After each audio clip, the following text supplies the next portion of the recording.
Okay, so this next part is pretty tough. This is the part that will absolutely drive you crazy, as if it wasn't been hard enough already. So what's going to happen now is actual shading. And what happens is where we're at is we've got focus done, we've got convergence done, and we've got center balance done. And what that means is at the very center of the screen, where we made that green dot up here, we aimed our color meter at that, and we adjusted red, green, and blue at the 80% level and at the 20% level to be gray, the 6500 Kelvin. So in one spot of this screen, it's absolutely perfectly the right color. The problem, of course, with this projector is that the whole rest of the screen isn't. So what the camera auto shading procedure does is it basically it takes a photo of every spot on that screen and determines if that spot needs to be brightened or dimmed to match the center dot, and then adjusts accordingly.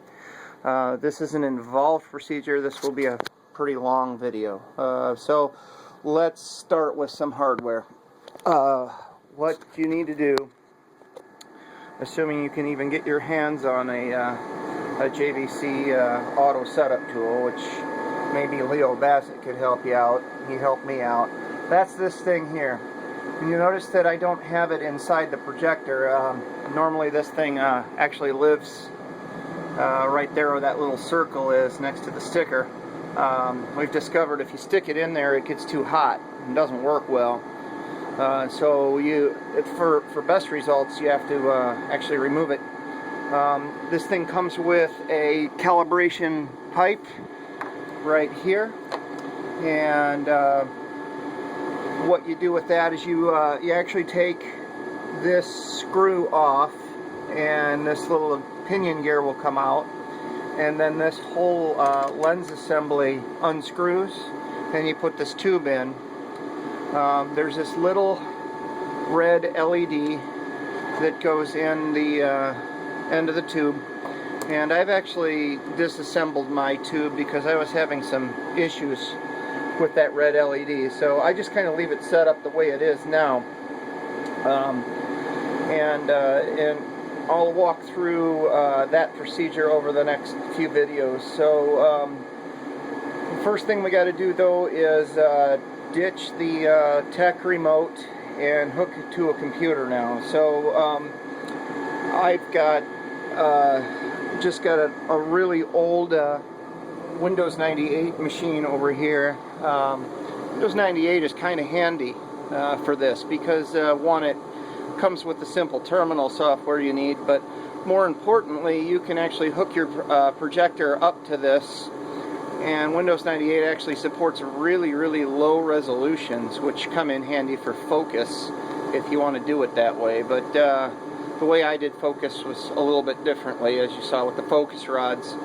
I did it on test pattern 3, but the preferred way to do that, most people prefer to do it by feeding this a 600 by 400 RGB signal interlaced, very low res, up the vertical amplitude height so that you can actually see scan lines, and then adjust those bars, those focus rods, to get your focus right on the tubes. But and in any case, so what I've got set up, I've got just a serial RS-232 cable here plugged into the back of my projector, so I can easily remove the tech remote and plug in to another mating serial cable,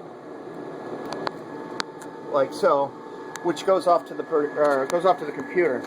So now on my terminal screen, I have the menu, and sometimes when you plug the cable in hot like this, it gets a little out of sync, but that's usually pretty easy to fix. Usually actually fixes itself. So let's see if I can make that happen.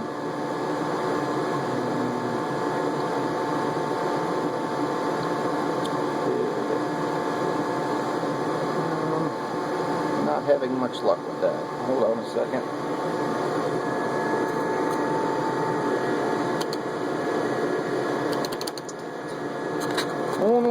live TV does this kind of stuff happen. Let's try this. I'm going to unplug it from the serial and plug it back in and see if it will resync. Yes, that did it. That did it. Okay. So we're resynced now. So this is that does the same stuff that the tech remote does, except it gives you one additional option, and that is option 9 in the main menu. If you try to pick option 9 with the tech remote, it will tell you need a VT100 terminal hooked up. Option 9 is auto setup. And you hit that, and then I usually go right into camera setup and camera warm up. And what you're seeing here is all that does.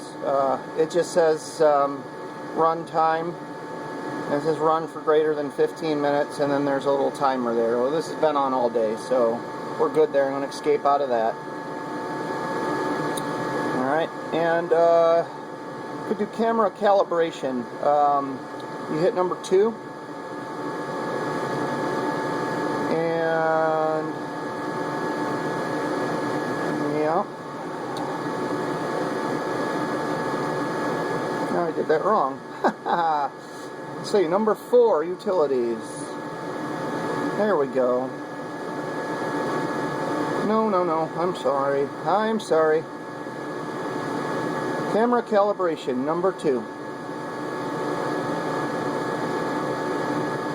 Number 2.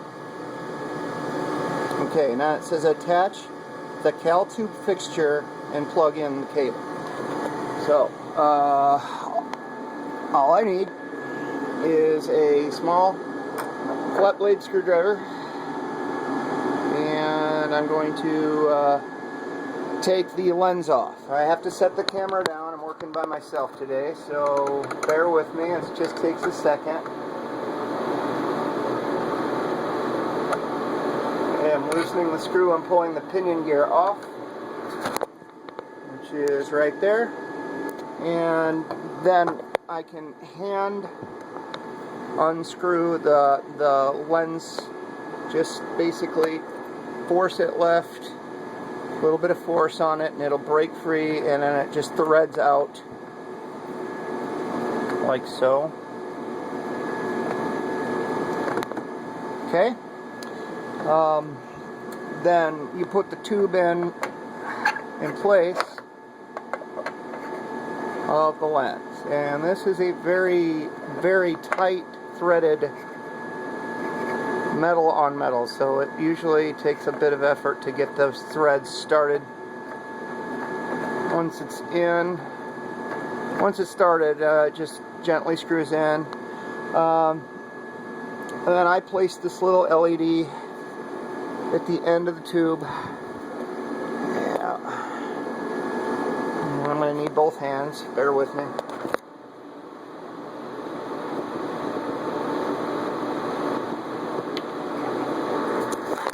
Okay, so I've got the cal tube inserted in the camera. I'm going to take a black sock and kind of just tape it to the end there, because I don't want any light kind of spilling in from the outside. So there's your tech procedure. Okay, duct tape and socks, gotta love it. Alright, so now the cal tube is inserted, and my computer over here has been patiently waiting for me to press enter and go. And it says current calibration will be deleted. That's fine. I press enter, and some crazy things start happening now. Basically, the LED is turning on and off, and the camera is taking pictures of the LED, and the brightness that's coming back from that camera, the feedback, basically calibrates the camera so that the motherboard and the projector gets a config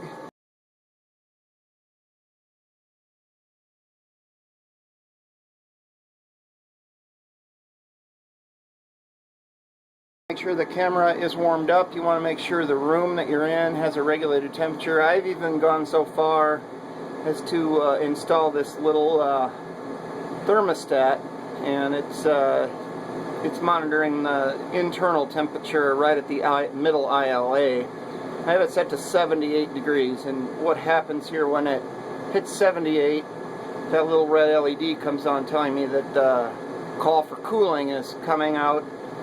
And that just completes a circuit which turns the case fans on. So if that LED is on, my case fan is indeed running. I've even gone so far as to run an external relay out of this other hole to a wire into my house furnace, and it kicks on the fan motor of the house furnace as well. And I'm using a dryer vent tube on the output fan, and so when that thermostat hits temperature, it turns my house fan on and it turns the case fans on, and when the temperature drops back to 77, it turns all that off. And that's been a godsend. That has made a tremendous difference in my success with shading this projector. Anyways, let's get back to this. So it is doing this thing called offset smoothing, and then it asks you to press enter.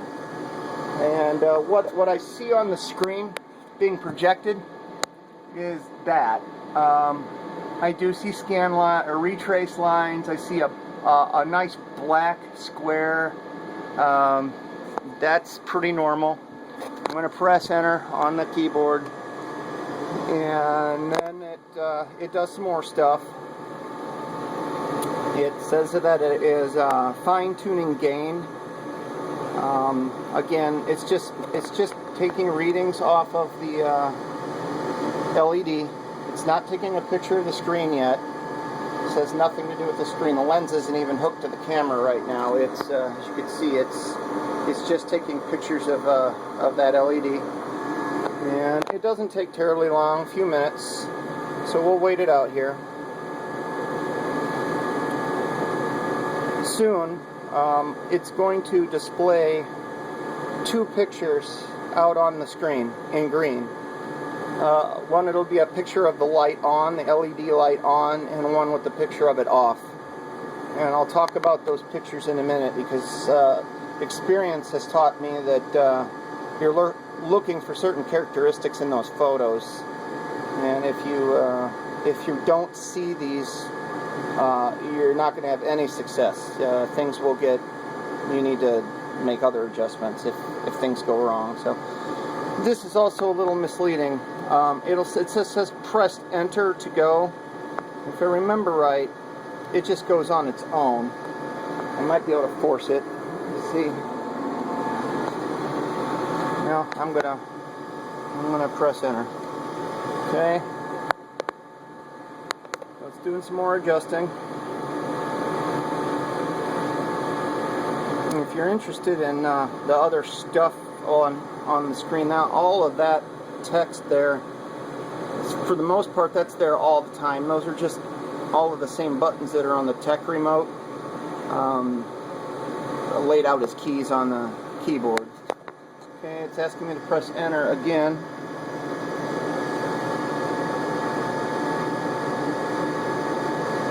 Okay, and it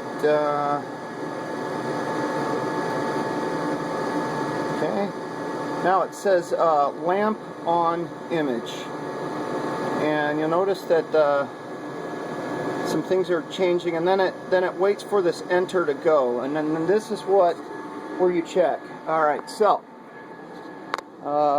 this is what is being displayed on my screen out here now, and that looks pretty good. You'll notice that the picture of the square in the middle has these pixelated worms and stuff in there. That's just dust particles. The resolution of this camera is incredibly low. I mean, it's probably I don't know, 140 by 140. It's certainly not a bunch of megapixels or anything like that. So that's okay. Don't worry about those dust particles. They show up every time. But what's important here, though, is that is a nice square picture. It's not overly bright. It isn't going all over the screen. It isn't blurry.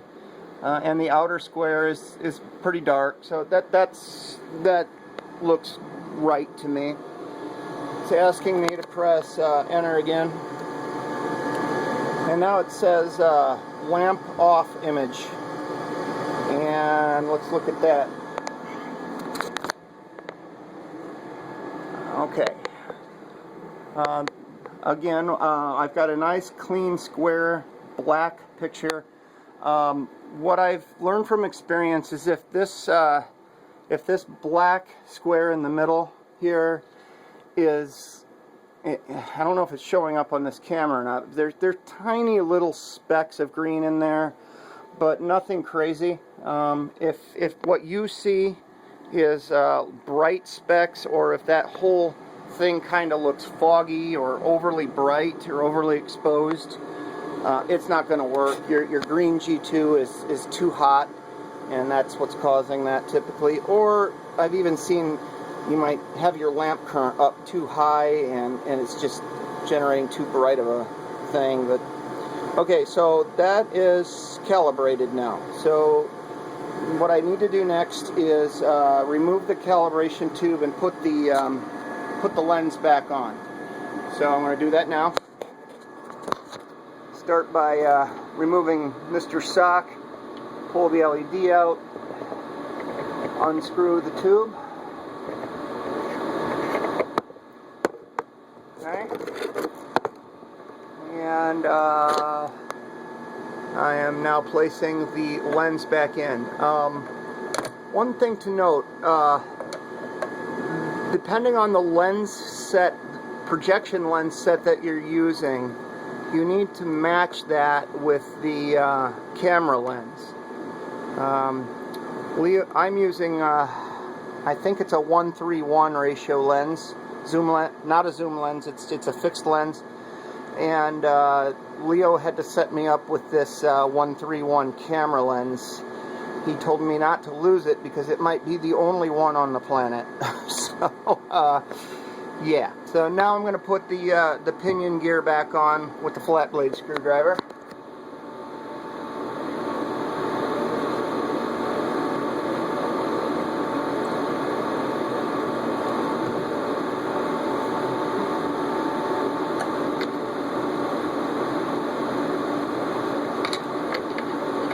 Okay, I'm just screwing the set screw in. All that set screw is it just grabs onto the shaft. You want it snug enough where it's not going to slip. So put a little bit of tension on it. Okay. Now, if it's working correctly, I can spin this gear with my fingers, and you can hear a distinct clicking sound. And there is a limit. It stops at its outer limits of left and right. I think it's something like 66 clicks or something like that. I'm not sure, but it feels right. Okay, so now we're going to go back into this, and I'm going to go into the actual shade menu now, number 3. And then the first choice is aim and focus. Now this requires darkness, so I'm going to have to kill the lights again, so bear with me on this. It's going to get dark. Alright, so we've got our projected screen out there. We're center balanced, we're converged, we're focused, we're not shaded yet. The only part of that screen that's correct is the center dot, and we're going to do aim and focus. So press 1, and it says resetting aperture. Now it's probably too dark back here for you to see it. I'll attempt. Yeah. No, you can't see it. You probably hear it though.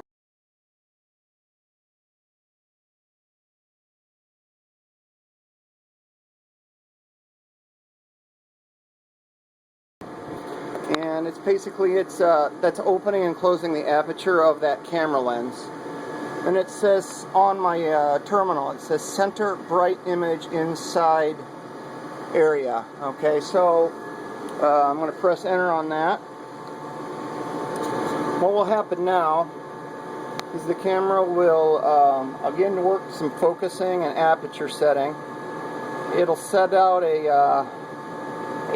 basically a green square, fairly bright, and it'll take a picture of it in very low definition, very low, and then it will display that picture in green, and my job is to assess that picture quality, and we'll show you that here in just a second. It's still working.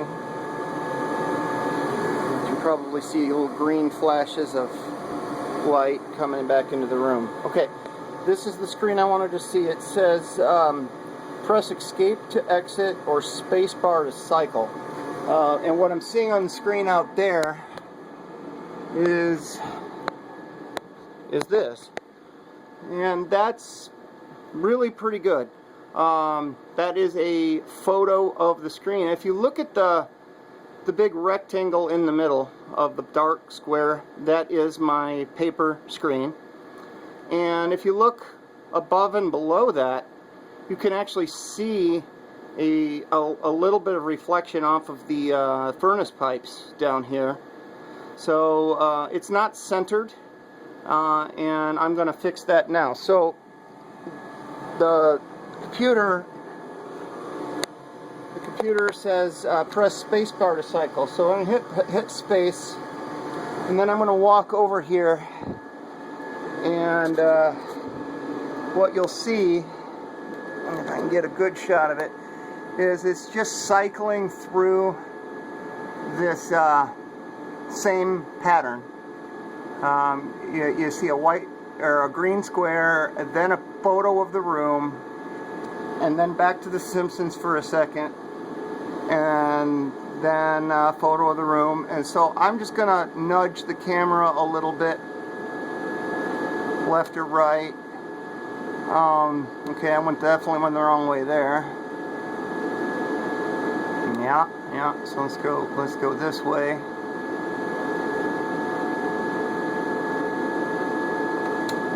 Okay. There. That's pretty good.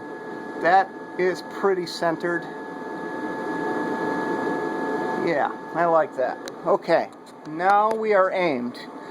So I'm going to hit escape, which will take it out of that. Now it says focus camera for best spot definition. Press enter to go. So I'm going to hit the enter, and I'll go back to the same pose I was in before.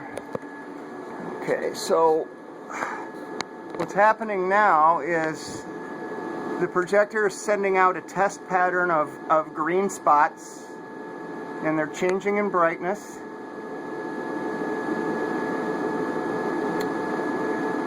And there's a photo of them. Okay, now this is important. Let this cycle a few more times. When it shows the resulting photo right there, for about half a second, it shows the true photo, and then a half a second later, it gets brighter. What's happening when it gets brighter is it's shifting the ILA frequency back to 1 kilohertz, which is very, very low, which will generate a very bright screen, but don't pay any attention to that. What you're concentrating on is that half a second resulting photo right there, not there. And if what you see is basically a pretty good photo, a pretty clean photo of it, you know, you've got it. Another trick I've learned, I can actually stand in the shot like I'm doing now and cast a shadow and then look, and if I can actually see my shadow pretty well defined. I've got it. There is a focus adjustment on the lens. You can focus the lens left or right, just turning it clockwise or counterclockwise, but honestly, it hasn't made much of a difference, so I just usually put it right in the middle, and we're good to go. I'm going to hit escape, and now the camera is calibrated, aimed, and focused. We still haven't shaded anything yet. The next step is number 2 in this menu, which is map generation. So I'm going to cursor down to that, and I'm going to hit enter, and I'm going to actually going to go out into the room. The camera is clicking and doing some stuff, and I'm just going to actually tape what's going on here. So the green text up there says mapping image, and I see a picture of the Simpsons, and then just watch this. This is pretty wild stuff. So it starts with that green dot again. You remember that from previous video when we were figuring out where the true center of the screen is. What's happening here is generating a map, because it doesn't know what the aspect ratio is. It doesn't know what size lens is. It doesn't know the screen size or the throw distance. There's no point of reference, so it's generating one right now, and it does this. You have to do this every time you're going to do a shade process. Once the map is generated, you don't have to generate a new one unless the projector's turned off. Technically, it should even remember the map, because it's written in like CMOS RAM or something like that, but don't trust it. I've had very bad luck trusting that, so I always generate a fresh map every time the projector's been cycled. Okay, so now it's changing the ILA frequency as well, because it's attempting to figure out where the physical paper screen is versus where the projected video image is. One of the techniques it uses to do that is it ups the ILA bias frequency and downs it, which causes an interesting border effect. So you'll see the black bars above and below my image, my projected image, will actually kind of go into almost a negative mode here in a minute or two. So and again, it's sending out test patterns. It's taking pictures of them. All it's doing is figuring out what the dimensions of the screen are at this point. It's not attempting to do any shading yet. It's just figuring out what's going on with my lenses and my screen size, basically, and my aspect ratio. And it takes a little bit of time for it to do this. You do want to be in a perfectly dark room. You don't want any other sources of light going on. That's why I prefer using the CRT picture tube monitor in the back on Windows 98, and I can turn the brightness and contrast way low so that they don't interfere with this process. It's going well. If we were watching the computer screen right now, you would be seeing like a row and column data output, and we don't. Okay, and this is where I told you it kind of goes into a negative. See how the what used to be black is now not, and the projected image in the inside is actually a different shade of green than the paper screen itself. Again, this is all just part of its mapping routine. We'll just let it do its thing here. If you could hear the camera, what you would hear is small clicking sound here and there. It changes the aperture as necessary to get good, clean photographs of this screen.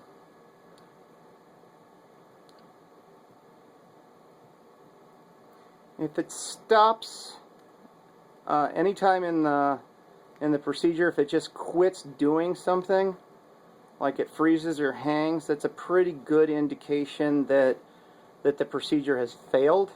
And you can go back and look at your screen and it'll actually say, you know,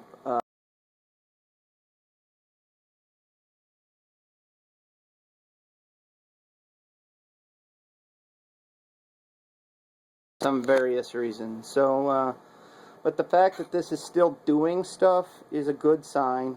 We're off to a decent start. I think it's going to work. And if it comes back to your source video and the menu, which it just did, it has now successfully generated a map.